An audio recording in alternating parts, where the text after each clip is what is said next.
Hi there, I'm Dee Dee Marcelli, host of Stars to the Stars, and I am here with Joanna Konjevod. Perfect.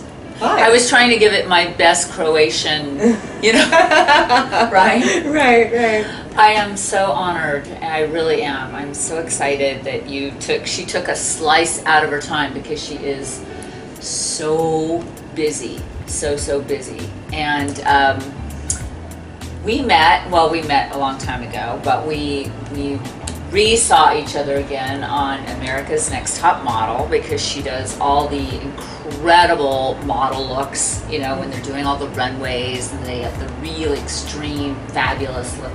That's her. She's the one that does that. So, and now she is the top stylist, designer for the Fab Life, which is Tyra Banks' new show. So, yay! I'm so excited for you. I'm excited too. Yeah, I'm excited too. Be. Yeah, everybody is absolutely amazing on the show, and they're all so uniquely different, and so it's really a pleasure because they're just so excited and happy and grateful, and it's just really fun so far. It's just so great. And I know that was, it's not something that's just handed to you. That's something you work hard to get to that level. And I know when we were speaking earlier, you said that there was quite a few interviews. Yeah. It's a very long process. Yeah.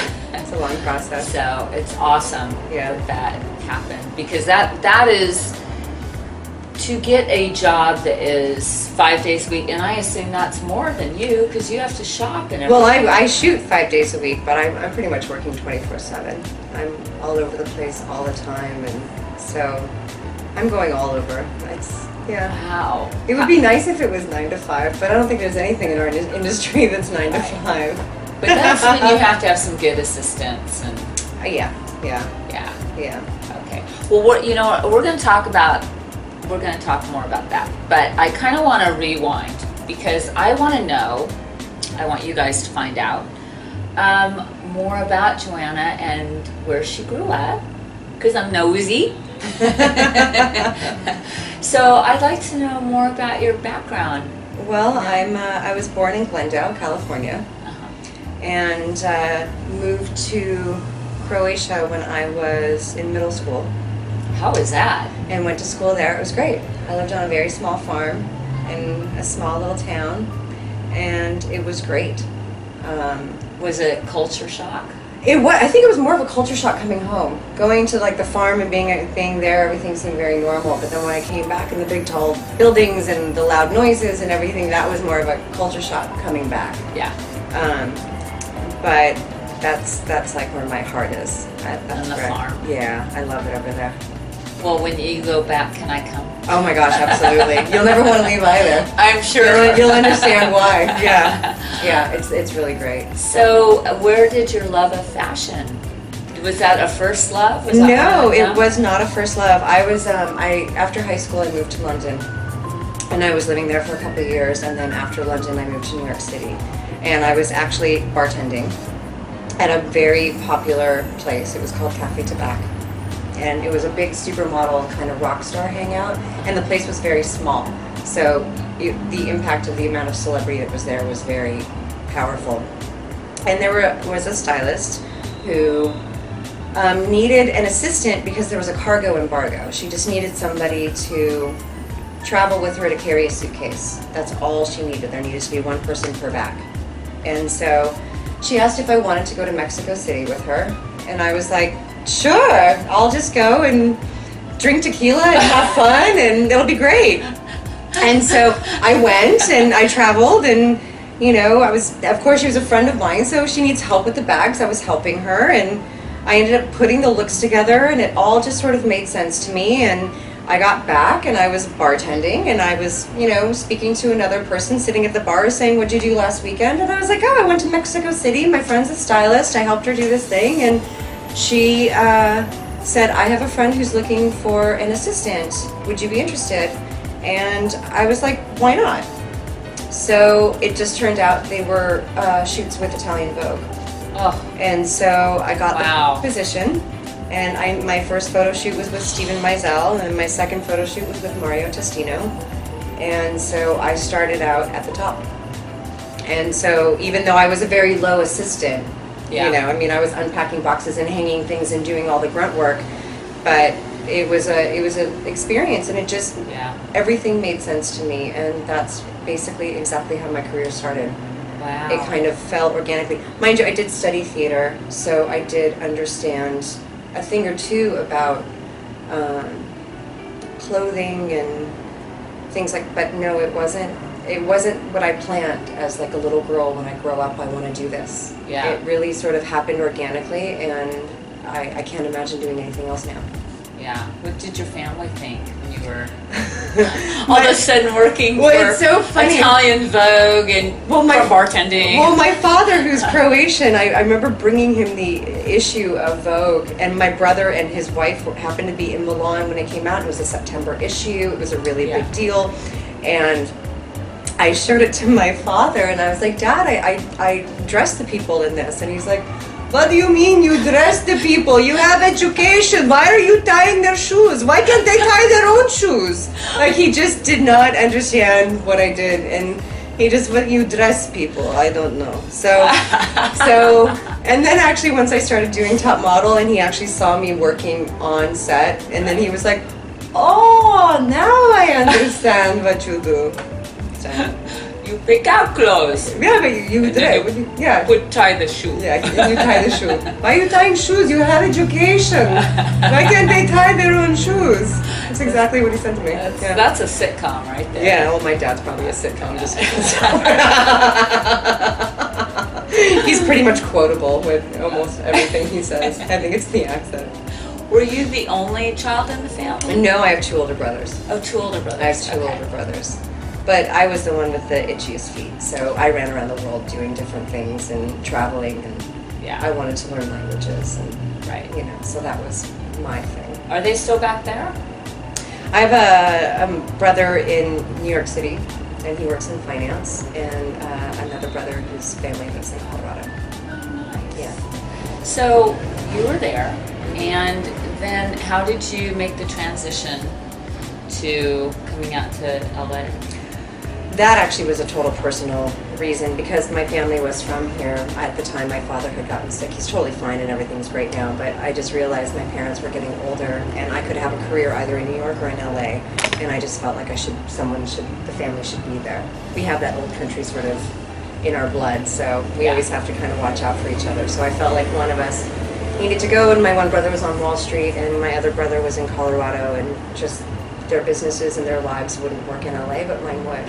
Yeah. And so I was okay to come back, and you know, New York's just a flight away, so it wasn't too bad.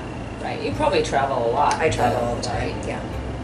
For people, and I noticed I was looking through your massive amount of credits, and I thought it was so great because you have dressed so many different people.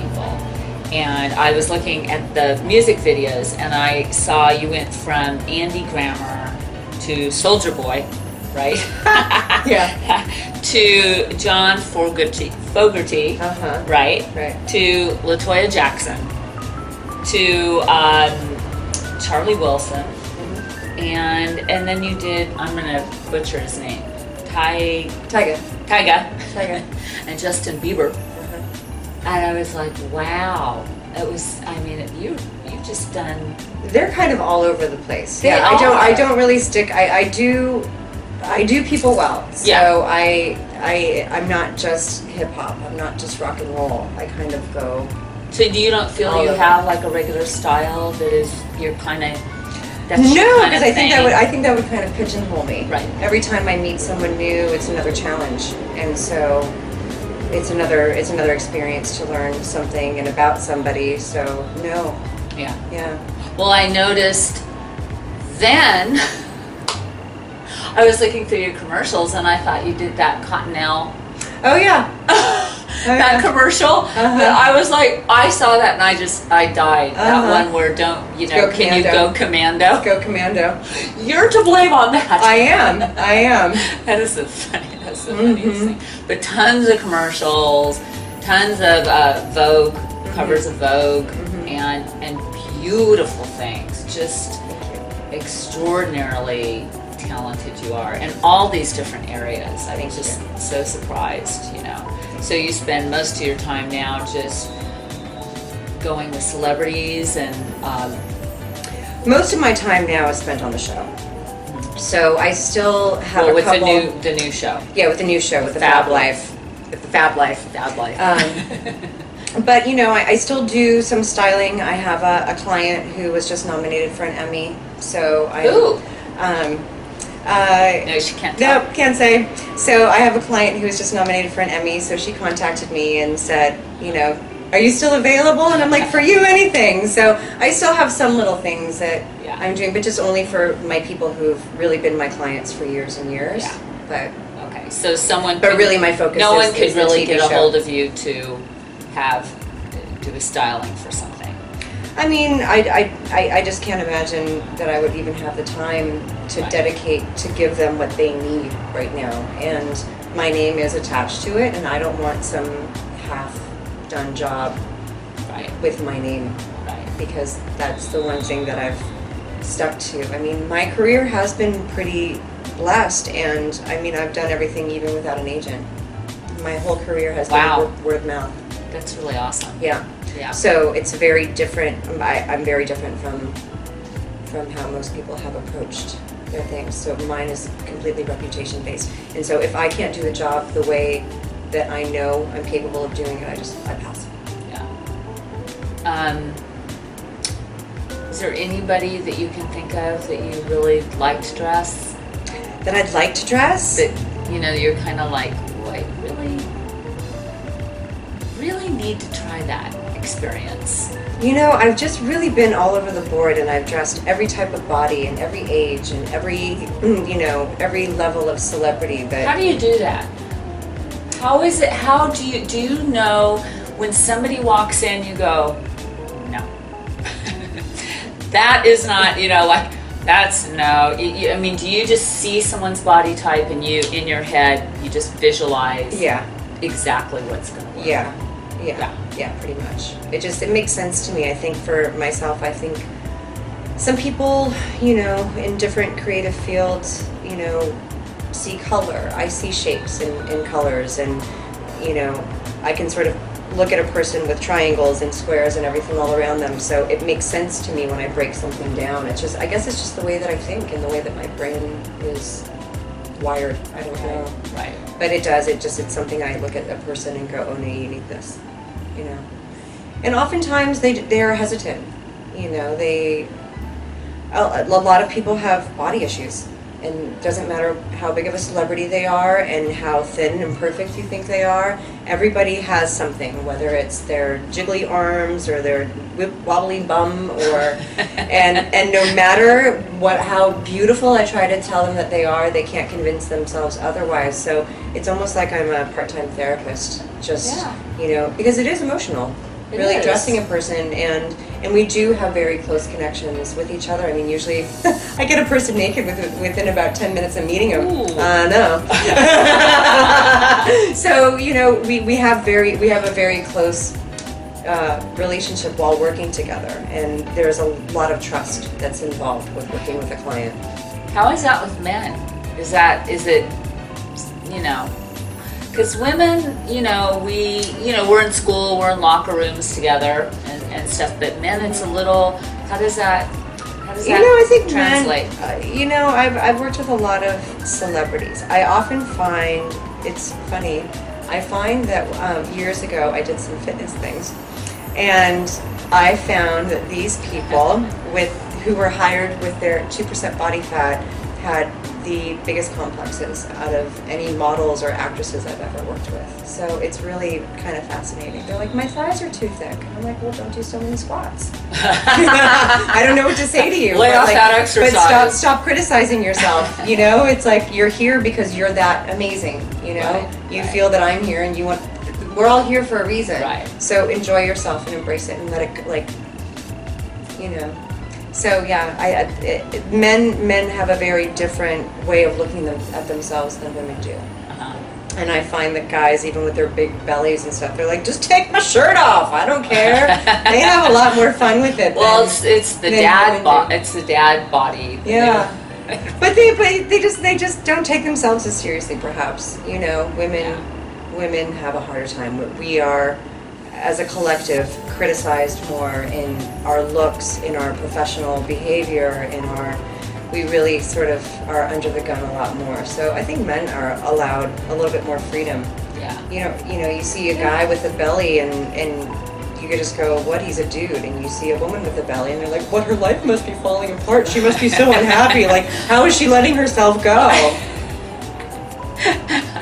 She's looking for love in those brownies. I know. I mean, don't we all? We have to talk about that. This is about you. Let's stick to our business. So where do you get your inspiration? Do you walk down the street and go, My iPhone is filled with the most ridiculous pictures. I mean, I have like cement sidewalks on there. I have, you know, grass. I have all these different pictures. I see different textures and I'm really drawn to it. And I'm like, oh, that could be like a nice fabric, or that's where I might, like if I mix this with this. And so sometimes it's just a combination of a lot of different things, but it also comes from the person whom I'm dressing. I can't just put anything on anybody.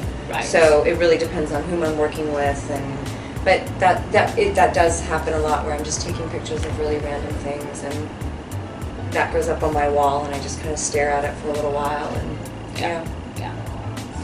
Well, I want to know now that your this massive show is going to be airing pretty soon, right? Yeah. September? Starts airing in September on ABC. ABC. On ABC. We're taking Oprah's Old Time Celeb. Oh, yeah. Doesn't get any better than that. That's a good one. So tell me what a typical day is like for you. Because you're dressing all the... I'm dressing all of our hosts. Tyra has her own person, but Tyra and I have a whole other relationship, and a respect for each other. So so I'm dressing 4 people, the main people on the show. And a typical morning is me waking up around 3:45, 4 o'clock in the morning, and answering emails, because I'm working with New York and Europe, and so they're not all in our time frame. So I have to get up early to respond to everybody who we loan from and borrow, people who help us out and we get clothing from. So I answer about 50 emails while, you know, sort of one eye making a pot of coffee. And then by about, 8 o'clock, I'm in my car and on the road, and meeting with different designers here locally, shopping, going to different showrooms around town. So for the celebrities, will they have in their room like a rack, like in back of you? Will they have a rack of possibilities they can pick from that day, or are you now that you've got these 4 people? Are you color coordinating for the overall look on the panel? Is that I do try to make them look like a team. I mean, right. I'm not going to match them all in blue one day or anything like that, but just that they work together. That it's symbiotic. It makes sense. Right. So yes, I do. Right. I do take their input on what they feel comfortable in, but ultimately it comes down to me and the network, and so their most favorite outfit, the network might just go, So there's at least 3 people that you all... I wish. I wish there were only 3 people I had to work with. No, there's a lot of cooks in our kitchen. But that's really with any show. Right. And so we all work really well with each other, we all understand each other, but we all do have to eventually agree on something that works, But it will come down to my input and how I feel and what I want the star to look like as well. Right. Because ultimately my name is on them. Right. And you have assistants. Of course. Yeah. So you gotta have your own little team. Do they run out and do they collect from stores, or are you just getting mostly stuff from designers, or? I do everything, and really with the Fab Life, we are focusing a lot on, fashion for everybody. And So a lot of the things that I'm dressing, you know, everybody in, they're coming from everywhere. They're coming from JCPenney and Macy's and all different kinds of places. And so it's not just because they're big famous people that I'm putting them in big famous designers. Because you want people to relate to them. I want people to relate to them and then, you know, be able to get some inspiration without feeling like, you know, the only way I'm ever going to look nice is if I spend money that I don't have or finding things that I can't afford. It's like, I can get it from Target. I can make you look good. You know? I think it's really all about fitting your clothes really to your body as well. Like, you can find this dress and, you know, alter it a little bit to make it fit. Otherwise it looks, you know, undone. Right. It's all about tailoring. Is there any fashion you think that people should never wear?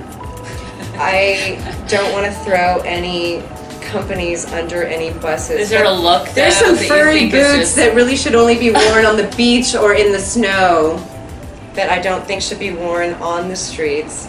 I'm going to leave that out of there. There you go. There's another company that does some sandally thing that, you know, I'm not a big fan of either, but they seem to be popular. I don't like to put people down because especially if everyone likes what they like, but yeah, there are certain things that I just don't think they're pretty. They're not nice to look at, and I want to look at nice things. Yes. And it's not doing anyone any favors. Like I said, if it's functional and you're in the snow, you're on the beach, you're somewhere, and it's functional for you. I'm not going to tell you to wear a pair of Manolo Blahniks if you're walking up the river in Colorado, you know, enjoying the nature. Fine, you know, get your Tevas out and walk the river. Right. Fine. But keep the Tevas in the river, and when you're walking on the street and you're shopping and going grocery, don't wear them. Right. I don't think they belong there, but that's my opinion. Right. Some people just feel very comfortable, and to each their own. Do you have, is there an aspiration that you haven't reached yet that you know, something you have in the back of your mind, like writing a book or having beautiful material made from your photographs and style? You know, there are places I would still like my career to go. I'd like it to grow. I'd like to do other things and keep growing myself. So those projects, I suppose, will come in time. But silly little things like I would love to have a doll.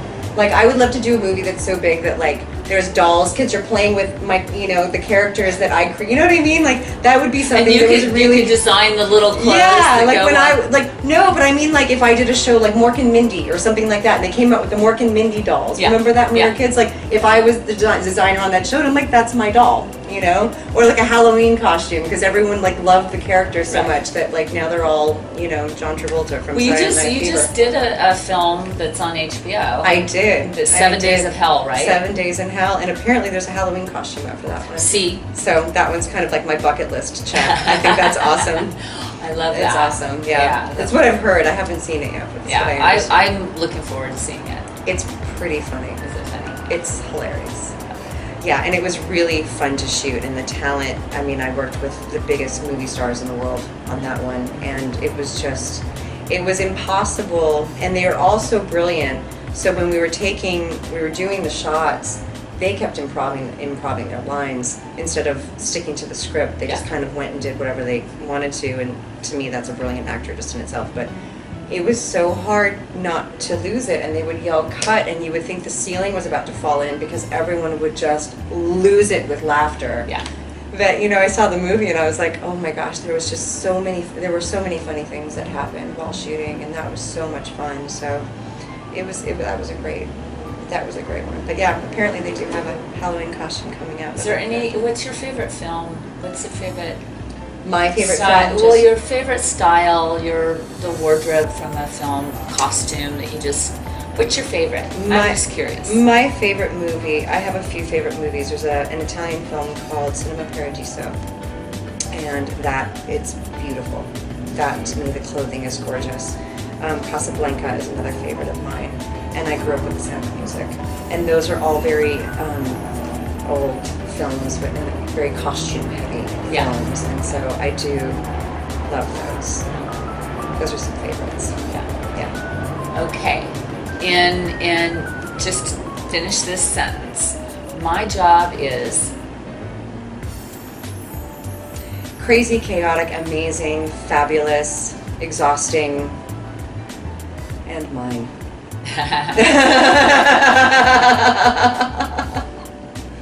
I love that. I love that. And my very last thing, I'd like you to tell the people that are watching, if they have that inner talent, you know, and people even just tell them, gosh, you just put things together so well, and they start to think about maybe trying to have a career as a stylist or a costume designer or wardrobe person, what would be some advice that maybe you would give them that you think could help? You know, I think that everybody should sort of follow what they want to do. It's a very cutthroat business, and I feel that a lot of people who come into this business think that it's going to be fun and champagne and parties and glamour, and it does have a lot of those things, but it is endless, tiring work. And so it's not a job for the weary. It's not one who it's not for people who aren't ready to give everything to it. So, but there are different facets. If you really wanted to work in fashion, there's so many different directions to go. You could work for a designer, you could be a buyer, you could make over people's closets. Like, there's a million different things that you could do, but just to continuously work and work at it and stay positive and stay kind. Because one of the things that I've always done when hiring my own people, because I don't want to work with somebody who's a diva with attitude. I'm not a diva with attitude, and I'm the head of everything. So if I'm not going to be a diva, why am I going to hire somebody who is? And I'm going to spend 17 hours a day with you, so I better like you, you know? And just be pleasant and kind and work hard and stay focused, and anything can really happen. That's right. I love that. Anything can happen. Anything can happen. That's right. Just really have to want it. And don't be afraid to work. Don't be afraid. Not all champagne. No. There is champagne. Don't get mad. Don't worry. There'll be champagne. It's just not as ready as you think. Thank you. Thank you so much. This was so much fun. I was so. It's nice to hear all about your life and your travel and your journey. Thank you. And I'm glad that you shared it with everybody at home. Well, thank you. On the internet. Yay! Thank you, honey. You're welcome. Thank you. And I can't wait to watch the new show. I'm really excited. I am too. It's gonna be great. Yeah. So you guys stay tuned. Coming up soon. Watch Fab Life. Fab Life on ABC. ABC. Okay. Bye for now.